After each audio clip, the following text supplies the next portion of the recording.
Welcome to Politics News Wolf US channel. Ukrainian warriors are constantly working to prevent the Russian invaders from passing through their territory, continuing its epic struggle against the Russian invaders.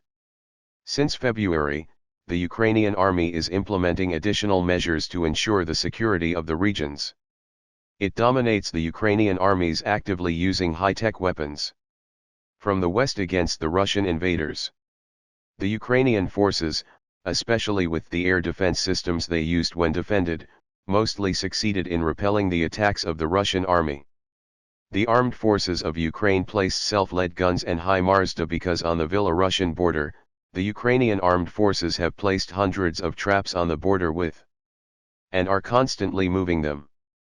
It was learned that during the operational transfer of Ukrainian troops to the border with Belarus, Ukrainian troops began to deploy a large number of false targets, including self-propel, gun imitators, towed, howitzers, air defense system, and even HIMARS. What is quite remarkable is that the location of the traps is constantly changing, which makes it difficult to track the actual location of the According to experts, the Ukrainian armed forces are trying to hide the true location of the high systems deployed on the border with Belarus through their actions. The transfer of large forces of the Ukrainian armed forces to the border with Belarus began to be recorded from the beginning of this year. In response to such actions, Belarus warned its own artillery, which did not exclude the possibility of a direct conflict according to the Volant Border Guard, officially Ukraine's following joint Russian-B exercises on the opposite side of the border. Ukrainian President Zelensky warned. On Tuesday, January 10, Russia is gathering strength for a new escalation in the nearly 11th war between the two countries. Ukraine's chief general warned in December that one of the possible directions for a new offensive could be Belarus, where the Ukrainian military estimates the presence of 15,000 Russian troops while military analysts put the figure at 10,000 to 12,000. There's a lot of evidence that preparations continue in the region in a quiet, densely forested area on the Ukrainian-B border. The smell. Sawdust powers around a network of neatly dark trenches, freshly cut planks rainforest, the 5-third high earth in walls in channels, do cart golly cross the forest floor every few meters. The overhead logs from a kind of shelter with the makeshift roof covered with branches and earth of camouflage. The Ukraine is preparing for war in this quiet forest. Less than 5 minutes drive from the border. Russia's close alive. First building April. Ukrainian forces continue to update and strengthen defenses such as these trenches amid reports of Russian troops and armored flocking to Belarus and Russia. Began joint military exercises on Monday, raising fears that Moscow will use its to launch new ground defensive as it did with the invasion in February.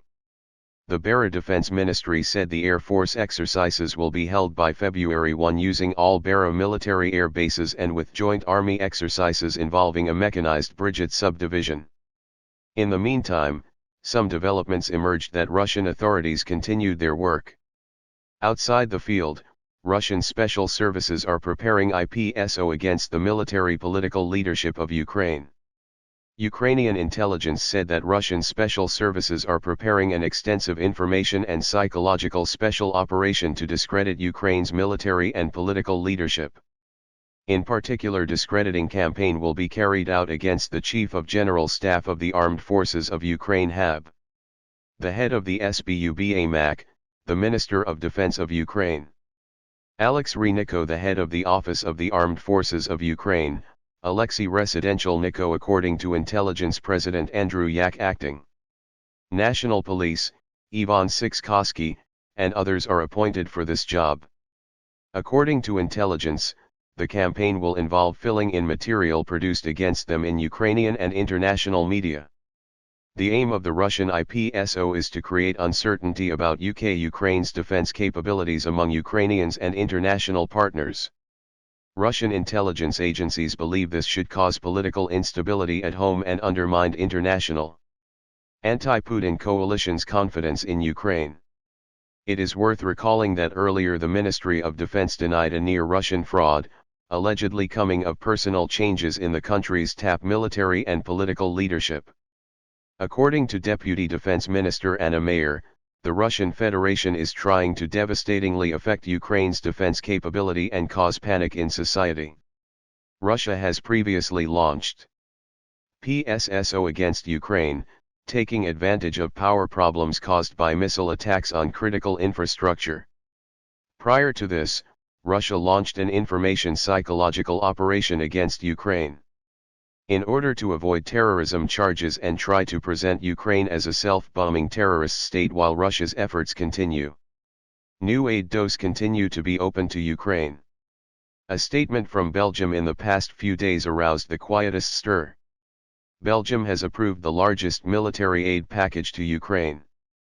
Belgian Prime Minister has said that Belgium will allocate the largest military aid package to Ukraine. Belgium will also send €69 million in humanitarian aid to Ukraine. The Belgian Prime Minister emphasized that since the beginning of the war, Belgium has made great efforts to support Ukraine. €146 million in military aid has already been provided, and today the Council of Ministers has decided to provide a new €92 million military aid package. Among the things Belgium will send to Ukraine are the following: Iran missiles, light-in Titan guns, mini machine guns, Titan guns, and grenades, weeks, including light armored weeks, automatic rifles, fuel. At the same time, the head of the Belgian Ministry of Defense that it is not yet possible to supply tanks to Ukraine. Recall that we reported earlier that Belgium will transfer modern equipment to Ukraine, including mobile laboratories and underwater drones. In September, Belgium announced that it had transferred €12 million in additional military aid to Ukraine, which included heavy machine guns and ammunition for them. With these supports, which provide a great advantage against the Russian invaders, Ukraine can reclaim most of the lands it lost in the coming days. Here is a new piece of news that hit the head. Russian President Putin is reportedly planning a new offensive in next month or two to combat gains in the war launched by Ukraine. After months of losing ground, the Kremlin will try to recapture the initiator with the attacks that may come soon, such as February or March. This could force Kiev and its allies to agree on a cease-fire in which Moscow retains control of the territory it currently occupies. The source said Russia's willingness to accept losses convinced Putin that he would win the war. Despite recent setbacks, Kiev has warned of a possible Russian attack before it takes delivery of the Leopard 2 and Abrams tanks promised by the US and Germany this week. This coincides with an assessment by the Institute for War Studies (ISW), which said earlier on Friday, it predicts decisive strategic action in the Luhan region, most likely in the next 6 months. Former British intelligence officer Philip Ingram said Putin and the new Ukrainian commander, Val Garmo, will want to do something before tanks and armored fighting vehicles from the Western allies are deployed. Ingram: there will be real pressure to try and offensive as soon as possible. Garcio is much more restrained militarily, so he will set the conditions first. The retired officer said the Ukrainians are just trying to secure the Russians in place and do that. They may have to trade a bit of ground to buy time. They will use this time to train their experienced troops on Western-produced equipment. GMRD's training in Belarus has questions about what role Alexander Lukashenko, the country's president and ally of Putin, could play in the war. Minsk said on Friday that it is continuing joint tactical flight exercises with Russia. However, the consensus among analysis, including the ISW in the British Ministry of Defence, is that so far there is no indication that Russian forces are forming offensive groups in Belarus to attack Ukraine from the north. Thank you for watching the video. If you find it useful, please comment and share the video for us. It will make our channel more known. See you in the following videos. Thank you very much.